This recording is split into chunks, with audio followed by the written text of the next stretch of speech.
Naona kama mmekasirika sana. Lakini bado tunaumwa kwa sababu tunayatafakari yaliyotendeka wiki hii, haswa kwa upande wa mahakama.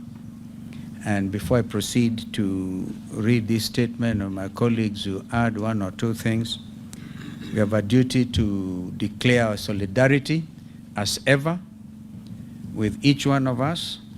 And we know the matter of that ruling by the three judges in the matter of the petition by our brother, Deputy President Rigathi Gachagua, and there's many other, I think 50-something petitioners. That matter continues to weigh heavily on the conscience of Kenyans, and I can tell you, I've pronounced myself before on this matter, and I reiterate that ruling, because it touches on Article 25 of the Constitution, and that Article 25 clearly states that the matter of fair hearing, entitlement of every Kenyan to fair hearing, is a non-derogable right. And the moment you make a finding that that is the case, then the Constitution is absolute and it's clear. So much as we feel with our brother Rigiji, the weight of arriving at the wrong conclusion, we also now know, I can tell you, from this podium, that finding itself amounted to lifting of the impeachment. It is very clear to me, and therefore anybody arguing that Rigathi Gachagua cannot run for elective office is clearly misleading themselves. And so, therefore, we want to encourage our brother and all of us in that regard. We have apologies before we read this. So I'm reading this on behalf of the United Alternative Government. We have apologies from our brother, Honorable the DAPK leader, Mheshimiwa Eugene Wamalwa, and our sister mother, Wangari Karua, who is out in Uganda. Otherwise we are all together in this very important matter. So if you allow me, some of it, my colleagues, be giving maybe a personal matter, my own experience in this, but we will, at the end of this presentation, each one of us will say one or two things. The subject is on the financial year 2026-2027 budget and the Finance Bill 2026, and this is the people's budget. We have been accused before, and we want to tell Kenyans we are up to it. We are up to it. We are not just going to criticize this time. We are going to give an alternative budget. So thank you for joining us this afternoon. And before I speak about figures and fiscal deficits, I want to speak about a woman I met in Mathare recently. She sells second-hand clothes and pays her SHA deductions every month. She also sends her children to a public school that the Constitution says is free. Last week, the school sent a letter to her. Quote, please pay 3,500 shillings for infrastructure development levy before your child sits end-term exams. End of quote. She does not have it. I'm standing here today because of her and because of every Kenyan like her who has run out of time to wait on a regime that has lost its moral authority to lead. Fellow Kenyans, on my part, my colleagues who also say theirs, I've been in public service for over 4 decades. I've sat at cabinet tables, at the office of the Vice President, and even others dealing with peace negotiations. I've seen Kenya at its best, and I've seen what bad governance does to a people who deserve so much better than they have been given. Nothing, though, in all these years of public life, has prepared me for the cruelty of this budget. Because that is what it is. Not just incompetence and miscalculation, but cruelty. The cruelty of a regime that knows exactly what it is doing to its people, has the treasury documents to prove it knows, and has chosen to proceed anyway. I've read the National Treasury and Budget Summary published April 30, 2026. I've studied the Budget Policy Statement, and I too have read the Finance Bill 2026, and I'm here today standing before our nation to tell you what those documents say in a nutshell and what they mean for the Kenyan family that is simply trying to survive. The state of the nation, and basically saying numbers, that's the title, numbers cannot lie. The National Treasury released financial year 2026-2027 budget summary on April 30th, 2026. These are not opposition figures. These are the government's own numbers that can be found on treasury.go.ke for every Kenyan to read. Let me walk you through what they say. This is the largest spending plan in the history of the Republic of Kenya. Gross expenditure at 4.82 trillion shillings. Yet total revenue, including taxes and all other inflows, stands at only 3.63 trillion shillings. The gap between what this regime spends and what it collects is a whopping 1.11 trillion shillings. A fiscal deficit of 5.3% of our entire GDP. The difference of 1.11 trillion is borrowed. And it is borrowed on behalf of a child in Turkana who is 4 years old today, who has never signed a loan agreement, and who has never attended a budget committee hearing. That child will repay this debt with interest. That is not fiscal management, ladies and gentlemen. That is generational slavery. Now consider this. The entire consolidated fund services, that is debt obligations and pensions, consumes 1.5 trillion shillings, and that is 31.2% of the national budget. Interest payments alone stand at 1.25 trillion. Domestic interest payments on loans taken within our borders totals 986.7 billion shillings. To put that in a language every Kenyan understands, interest on domestic debt alone costs more than the entire education budget of 668.3 billion shillings.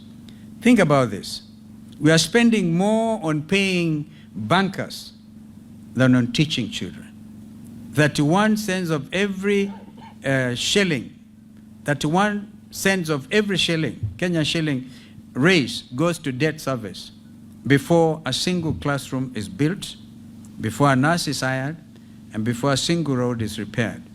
Meanwhile, the Federation of Kenya Employers tells us that 67% of young Kenyans between ages of 15 and 34 years of age are unemployed. Imagine, 67%. In a country where youth are not the future, they are the present and they are the majority.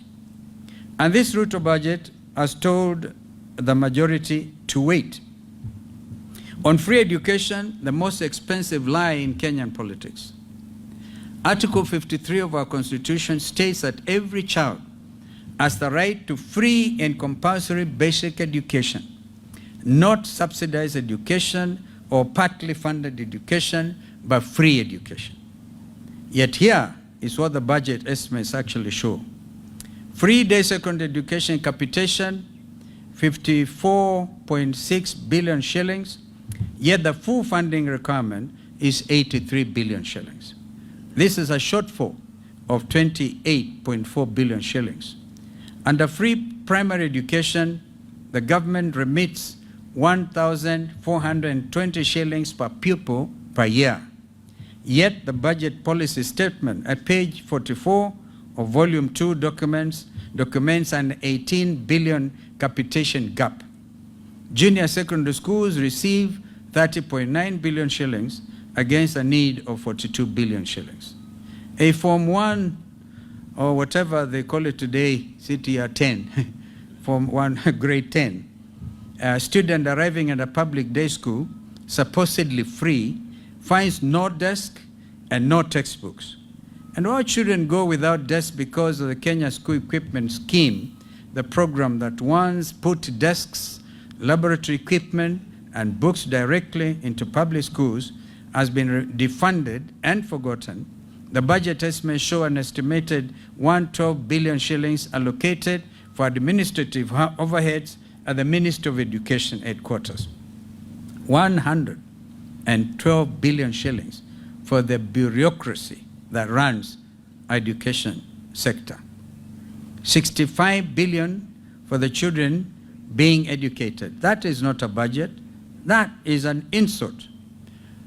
Thirdly, school safety and student mental health, a crisis this budget ignores. On Saturday, June 6, I stood before the Kenyans and spoke about something that had nothing to do with websites or campaign platforms. I spoke about 16 of our daughters who will never come home again because of the fire at Tutumishi Girls Academy in Gilgil. Since May, Kenya has watched with growing dread as school after school has experienced unrest, destruction, and fire. Lenana School, State House Girls, Alliance High School, Loreto Limuru, these are not isolated incidents. They are patterned, and this government with a budget of 4.82 trillion shillings has responded with investigations that go nowhere. And today we have seen they've even recommended suspending the midterm or bringing the midterm break a little earlier. What are our children telling us? They are telling us that dormitory buildings are fire traps that were never built to code and have never been inspected to standard. They are telling us that the food is inadequate and sometimes unsafe. They are telling us that when they raise concerns about conditions, about pressure, about feeling overwhelmed, no one listens. They are telling us that the mental health burden on a Kenyan teenager today is heavier than any generation before them has carried, and that the system built around them has no mechanism to hear them, let alone help them. This is not a new crisis. It is a neglected one. A government that allows it to fester while protecting a 112 billion shillings Minister of Education administrative overhead has made a choice. It has chosen the bureaucracy of our children for the last 4 years. Now look at what this budget allocates to address it. School mental health programming, effectively zero. There's no dedicated national school mental health line in the budget estimates. The Edu Afya, Kumboka, our brother Matiangi will speak to that. Our Edu Afya school health screening program, which was often the only medical review a public school child ever received, was abolished by this Ruto regime. The Kenya School Equipment Scheme, which would put safe and adequate furniture into schools, remains defunded, as we said before. Boarding school safety infrastructure is not a named priority anywhere in these estimates. Yet, we are spending 9.2 billion Kenya shillings on Energy, Petroleum and Regulatory Authority, EPRA, the fuel levy regulator, and zero on the mental health of 2 million boarding school kids. That is not a budget. That is an abdication. Your united government in waiting makes 4 commitments, and they come with budget lines attached. First, a mandatory national safety and audit of every boarding school dormitory in Kenya with enforceable deadlines and criminal liability for non-compliance. We fund this from the 20% cut to Minister of Education administrative overhead, that is 22.4 billion shillings, redirected from the bureaucracy to the children it is supposed to serve. Second, a fully funded national school mental health program that will be a dedicated budget line, not a footnote in a health ministry circular. We reinstate Edu Afya funded at 5 billion shillings, restored from the savings on the cancelled Social Health Authority SHA technology contract. I will be talking about that. I think our brother Reggie will address that one, the 104 billion shillings. Amazing, strange contract. Third, a comprehensive review of boarding school standards, accommodation, nutrition, safety, and student grievance mechanisms that guarantee every child is heard and treated with dignity. I must say, when I was Minister for Education, people remember the late Griffin, the director of Starehe Boys Center. Griffin had an amazing philosophy. Any child, in fact, his office had only the desk and one cat. Any child, whether from 1 up to from 6, could walk freely. And they used to have every Friday an assembly between students and head and all the teachers. And the ground rules were, whatever is said against you should never be taken. If a child says Mwalimu Fulani is terrible, that Mwalimu will never be allowed to take it against that child. That was openness. And because of it, Starehe Boys Center, in the middle of the city, you could even pick a cigarette stump. You couldn't pick it anywhere. And they were able to freely walk. Some of them, I see nodding, like Senator Manzo, who is an old student of Starehe Boys. Fourth, genuine accountability. There must be criminal liability for every official, administrator, contractor, or building inspector who knowingly signed off an unsafe infrastructure. At number 4, health and SHA, mandatory taxation disguised as healthcare reform. Let me take you to Mama Lucy Kibaki Hospital on a Tuesday morning. A 34-year-old woman who pays her SHA deductions every month faithfully, without fail, presents her card at the gate, but the system is down and she's turned away. Does that sound familiar? There's an outage for the last 4 days. This is not hypothetical. This is the lived experience of millions of Kenyans who are told that SHA would replace the National Hospital Insurance Fund, NHIF, and deliver better, broader, and more affordable health care. The budget policy statement, the government's own document on page 29, records an 11 billion shilling gap in the SHA transition. They know it is broken, and they documented that it is broken. They also have published the evidence of the brokenness. And then they brought this budget before the nation and asked Kenyans to accept it. Total health allocation at 170.7 billion shillings, a system serving 54 million people. Only 19.1 billion shillings for county-level primary care are spread across the 47 counties, covering thousands of levels 2 and level 3 facilities. That is 406 million shillings per county for every dispensary, for every health center, for every county hospital. That is a first and only point of contact for millions of Kenyans who cannot afford to go elsewhere. SHA, in its current form, is not a health policy. It is a compulsory tax with a hospital logo. And this government has added insult to injury by simultaneously signing a 104 billion shillings technology contract. I repeat, 104 billion shillings for a digital platform around a health system that cannot serve the patient at the gate. Linda Mama, the free maternity program that gave thousands of Kenyan mothers a safe, dignified birth at a public hospital has been abolished. Edu Afya, abolished. These programs worked as they reached the people who needed them most.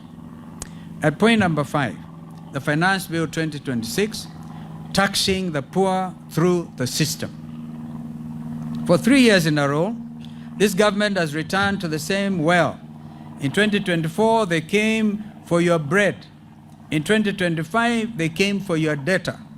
In 2026, they are coming through the system quietly, technically, with provisions buried in legislative language that most Kenyans will never read. The Finance Bill 2026 proposes a 16% value-added tax on the fees and commissions charged by mobile money platforms, M-Pesa and Airtel Money. 16% VAT on the platform that 90% of Kenyans use every single day. The Central Bank of Kenya has documented mobile money fees as high as 7% of transfer value, and the same CBK launched a public campaign to cap those fees. The Ruto Finance Bill drives them back up.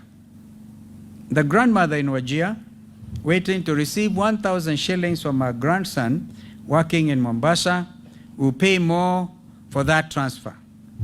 The Mama Mboga in Gikomba, paying a supplier through M-Pesa, and remember, even the mitumba is taxed. The Mama Mboga in Gikomba, paying a supplier through M-Pesa, will pay more. A boda rider sending money home to his mother in Nyamira will pay more. This Ruto regime has found a way to tax the poor, even when they are not buying anything, and they are taxing the movement of money itself. And the bill proposes a 25% excise duty on mobile phones at network activation. 25%. 25% on a phone that is no longer a luxury. A phone is an office. A phone is also a bank. It's actually a classroom, the only infrastructure that millions of Kenyans actually possess. Kenya's diaspora sent home a record $5 billion last year through mobile platforms. Economic analysts are clear. They tell us these taxes will reduce remittance volumes. Rural families depend on those transfers, will bear the greatest burden. Beyond the visible taxes, the Finance Bill represents something more troubling: the quiet construction of a tax surveillance state, expanded KRA access to third-party data, bank records, mobile money transactions, business accounts without adequate taxpayer safeguards, shorter filing deadlines that will crush small businesses, system-generated tax assessments that can arrive without explanation or notice, automated penalties for failures caused by KRA's own technology. We are building a government that can see everything you earn and everything you spend, with the power to act on that information faster than you can appeal. A Kenyan earning 30,000 shillings a month still pays income tax. This regime taxes poverty, and now it wants to tax the digital tools through which the poor literally survive. At number 6, strategic assets. Who is selling Kenya? When this government faces a fiscal crisis, and it faces one right now, it looks at what Kenya owns and asks, what can we sell? We are talking about Kenya Post Authority, through which over 90% of Kenya's imports and exports move. We are talking about Safaricom, the company that built M-Pesa, whose government stake generates dividends that belong to every Kenyan taxpayer. In fact, because I'm in court over this matter, I cannot speak much, the Treasury is getting a dividend of 16 billion half term. Therefore, in a year, 16 billion shillings. That is a 15% share that the Treasury is trying to dispose of. It is taxing an asset, it is selling. That is not fiscal management. That is a fire sale. These are not just ordinary companies. They are crown jewels. They are what this country built across generations. And the United Alternative Government We will not allow any government to sell them quietly, without consent, without debate, without a 2/3 majority in both houses of parliament.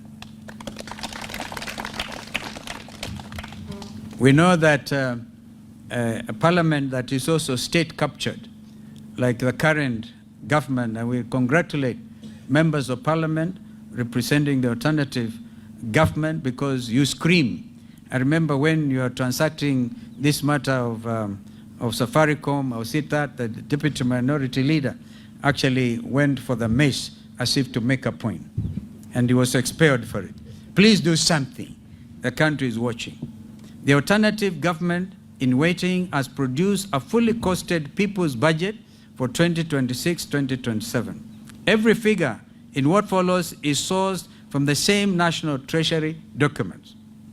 The budget summary of April 30, 2026, the budget policy statement, the Finance Bill 2026, those taken together. Our numbers are the government's numbers, rearranged according to a different set of priorities. The framework. On gross expenditure at 4.318.5 trillion shillings, 499.3 billion less than the Ruto regime. Our total revenue at 3.725 trillion will be less than 95 billion shillings more than the Ruto regime through compliance, not new taxes. Our fiscal deficit will be 593.5 billion, which represents 2.8% of GDP, against Ruto's regimes of 5.3%. Our domestic borrowing will be 500 billion against Mr. Ruto's regime's 995.7 billion. We shall have the pressure on treasury bill rates and private sector credit in 1 year. We shall restore the development expenditure ratio from the Ruto regime's unconstitutional 29%, that is a statutory breach of the PFM Act, that's Public Finance Management Act, minimum floor, to 33.5%. The children who will inherit this country deserve a government that invests in their future, not merely that services the debts of the past. On education, we shall fully fund free primary education at the statutory 1,420 shillings per pupil per year, closing the 18 billion gap documented in the budget policy statement. We shall fully fund free day secondary education at the statutory 22,244 shillings per student per year, closing the 28.4 billion capitation shortfall under this budget of Mr. Ruto. We will fund JSS capitation in full, and we shall revamp the Kenya school equipment. Total education allocation will be 737.3 billion shillings against the current regime's 668.3 billion. We will cut 22.4 billion shillings from the ministry's 112 billion administrative overhead and redirect every shilling to our children. Free means free, all the way from class 1 to form 4 for every Kenyan child. On health, we shall close the 11 billion SHA gap documented at page 29 of the budget policy statement. We'll fund free care at every public hospital up to county level. That is no card at the gate, no system down, and certainly no patient turned away. We shall reinstate Linda Mama as well as reinstate Edu Afya. And make no mistake, we shall cancel the 104 billion SHA technology contract and redirect every shilling to frontline care, stocking dispensaries, paying nurses, buying medicines. We'll also increase KEMSA from KEMSA's allocation from 18.8 billion shillings to 30 billion, so that no Kenyan patient is told to go buy their own drugs, as that is the practice. Total health allocation, 2.2 242.3 billion shillings against Ruto's 170.7 billion. On jobs, we commit to a national youth employment compact. That is 80 billion over 2 years. 80 billion shillings. A single fund with one accounting officer and one measurable outcome. That is verified jobs created. 200,000 placements in public works infrastructure maintenance. A skills to export pipeline linking technical colleges with verified export sector employers. Zero-rated startup capital for youth-led MSCs employing more than 5 people. Not grants, but contracts, deliverables, and results. 67% of our young people are not idle because they lack ambition. They are idle because the system was never designed for them. We will redesign it. On cost of living, we shall repeal the import declaration fee, the railway development levy, and the road maintenance levy on fuel imports, bringing diesel to approximately 170 shillings per litre. We will also abolish the housing levy. Of course, that abolishment will take into account the legislative aspect. All right? We are not just abolishing without asking you guys to do the needful. And because a lot of you are state captured, the next administration will certainly ensure there's no housing levy. Amen. Our executive order number 1, giving millions of Kenyan workers an immediate increase in take-home pay. That's what my brother Rigiji refers to rescuing the payslip. We shall zero-rate solar panels, batteries, and inverters. We'll introduce a 30 shilling per litre targeted fuel subsidy for certified agricultural use. And we will remove from the Finance Bill 2026 the 16% VAT on M-Pesa platform fees and the 25% excise duty on mobile phones. On fiscal discipline, starting at the top, we will cut State House operations from 12.6 billion shillings to 6.3 billion shillings. We must cut the NIS allocation from 58.6 billion to 35 billion shillings. Kenya is not at war, yet the NIS has doubled since 2020 without proportionate gain. We'll also abolish the 13 billion shillings police motor vehicle leasing program and procure direct, saving 4 billion shillings over the contract life. We will then redirect the 35 billion shillings in savings from NIS and State House reductions into a national irrigation investment fund covering Garissa, Marsabit, Wajir, Turkana, Kitui, Makueni, Laikipia, and Kajiado. Because food security is national security. We will also implement a single treasury account to eliminate ghost workers, duplicate payments, and pending bills that are an Auditor General's verified leakage of 250 billion, all right, a year. And we must congratulate the Auditor General because there are 2 ladies I personally respect, the Controller of Budget and the Auditor General. 2 ladies who have stood strong in the interest of the Kenyan people.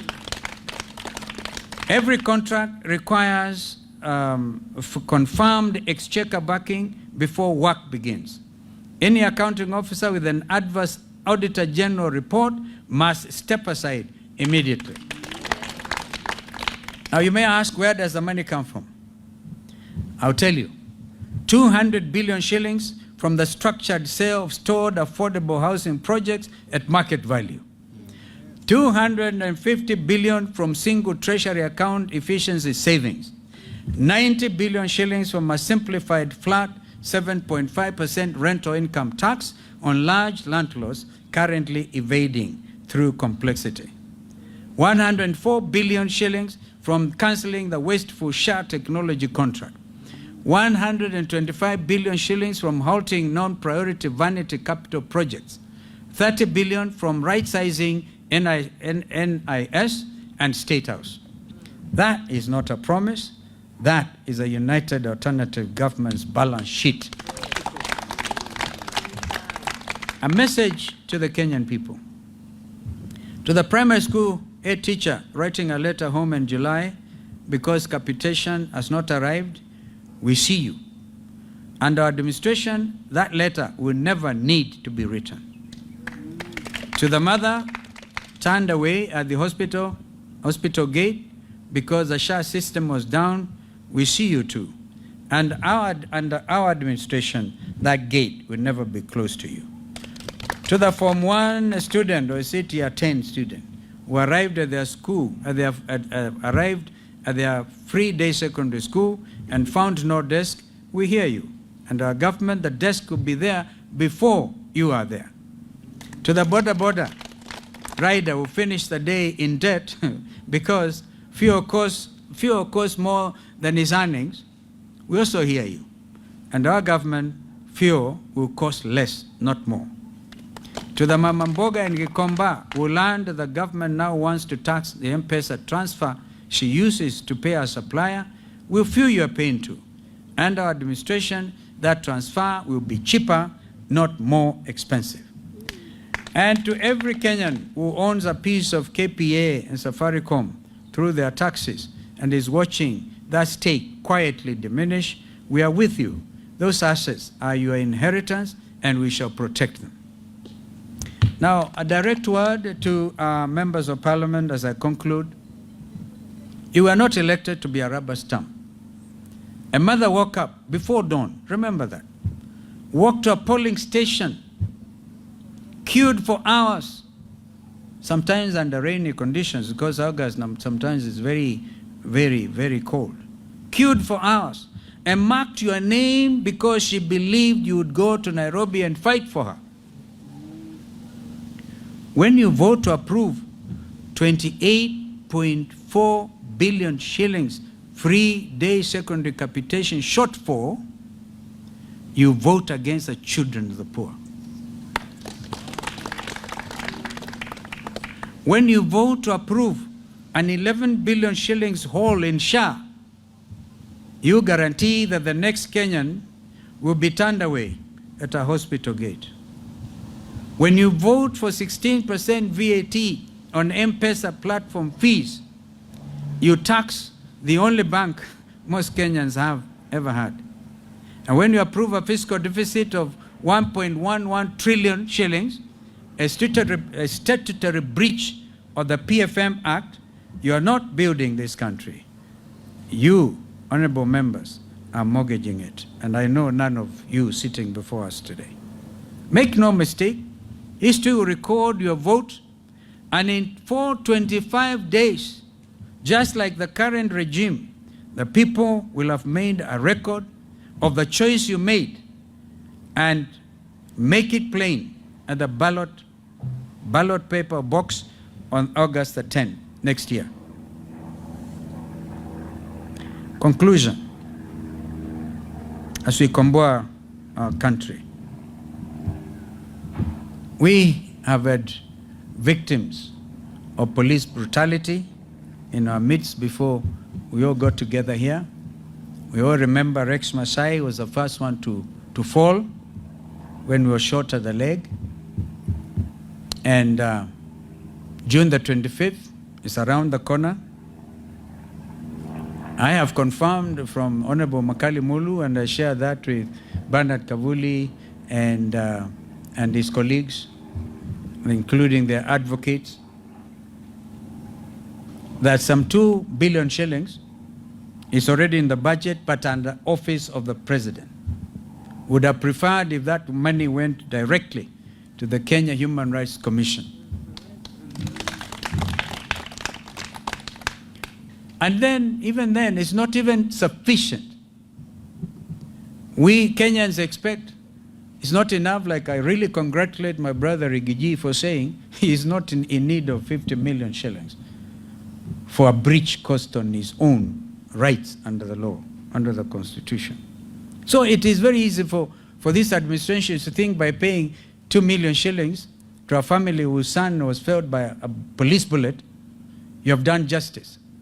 Kenyans deserve and they demand justice. The perpetrators of those heinous crimes, even as we speak, this police continues to perpetuate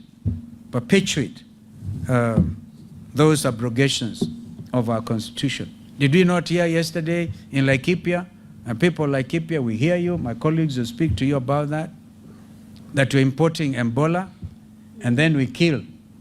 Even when our people peacefully demonstrate, you kill them. Can you imagine a regime that arrests a Chief Justice Emeritus? We will be organizing massive demonstrations to protect the Nairobi National Park. So it is not just Chief Justice Maraga, whom they tried to harass yesterday. So we stand in solidarity. We want this money paid, the 2 billion, paid on or before the 25th of June. There should be no prevarication about this. After all, William Ruto himself announced he has a list of those supposed to be beneficiaries. And so we want Kenyans to remain alert and fully cognizant of the fact we are at a crossroads. And I thank you. Tomorrow, what you have read, this is an abridged version. The whole text will appear in the local print media tomorrow. So Kenyans can see united alternative government in action. And of course, there's a lot we can do. There's a lot because we are just dealing with their own figures. We will deal with our own in the next 1.5 years to come.